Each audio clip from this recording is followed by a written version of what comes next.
been some nobody business. A guy who's decided to give crime a try and is about to make his worst mistake. You coming with me? Pick someone else. Tell us what you want. I don't want anything. I'm the hostage. Hello everybody, welcome back to Screenstars. I'm here today to bring you another classic film review. Today I'm taking a look at the 1989 action comedy Three Fugitives. The film is directed by Francis Weber and it stars Nick Nolte, Martin Short, James Earl Jones and Alan Ruck. And it is a remake of the 1986 film The Fugitives by the same director, a French director. And the film focuses on Nick Nolte's character Lucas, who you see at the beginning of the film is being released from prison. He's spent, I think it's 3 years in prison, something like that, for a series of armed robberies. And he's determined when he gets out of prison to turn over a new leaf. However, when he turns up at the bank to cash in his cheque of the money he's earned while in prison, the bank is robbed unexpectedly by Martin Short's character Ned. And robbed in a pretty disastrous way. It's clear he hasn't got a clue what he's doing. And the police turn up and he takes Nick Nolte's character hostage. However, the police know Nick Nolte's character as a previous bank robber and think he is the one that has committed the robbery. So they have no choice but to team up. And Lucas learns that Ned is doing this because his daughter needs looking after, essentially. She needs an operation, I think it is, and he needs money, basically. Right, what are my thoughts on Three Fugitives? Well, this was always a family favourite back in the day. I remember renting this from the local VHS store quite a lot with the family. I mean, we used to go on a Friday night quite a lot to the local, where I grew, where I was... The video shop I remember visiting the most was in a place called Todmorden, where I used to live, which is about 12 miles away from Halifax, where I live now. And there was like a video shop, VHS store. I used to go in there all the time, and he'd give me, like, you know, posters that he didn't need anymore, and like them cardboard stand-up things, and because I literally lived in that store, basically. So we used to go as a family on like a Friday night, Saturday night sort of thing, and choose... because you could rent them over a couple of days sort of thing. So we'd all kind of choose a film sort of thing. And this was a favourite for all of us, Three Fugitives. It was just a lot of fun to actually watch.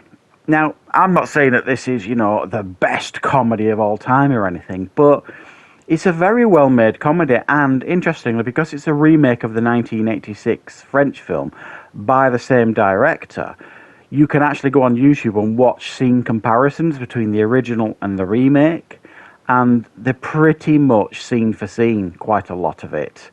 Now, you could see that a positive or a negative. I suspect when this came out, it was probably seen as a negative, because the original has a higher score on IMDb than this one. But this one hasn't got like an atrocious score or anything. I don't remember this one being frowned upon at the time. But I certainly don't also think this was... a box office hit either. But undeniably, there's a real charm and heart of this story, and it's the little girl. Sarah Rowland Doroff, who played Meg, Martin Short's daughter.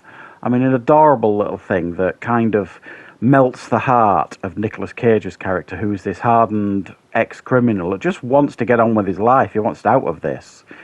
And he becomes very attached to this little girl.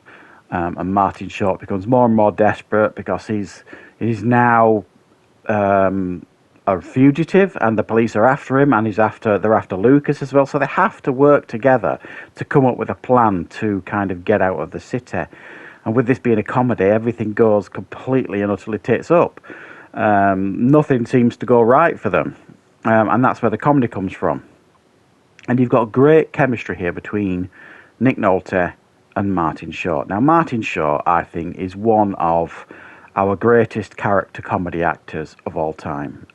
You can go through the 80s right up until now. He's still massively popular now with that show he does, that detective show he does with Steve Martin, one of his best friends, who obviously they were in Three Amigos together, and the Father of the Bride films. For me, I just think Martin Short is nothing short pardon the pun, of a comic genius. And his chaotic form of comedy here just serves the film brilliantly well. And they just bounce off each other fantastically, because Nick Nolte plays the straight man, if you like, and Martin Short plays the comedy. And it just works. It absolutely works. Nick Nolte is great in this film, just being Nick Nolte, if you like. There's also some fun moments with James Earl Jones and Alan Ruck, who play like the two police detectives who have a history with Lucas. He's the one, James Earl Jones, the one that put him behind bars initially. So you get some great scenes with them not really understanding what's going on and really confused by everything, because they're convinced it's Lucas that's doing it, sort of thing. And there's a great scene as well at a vet, because he gets shot in the process, Nick Nolte's character Lucas.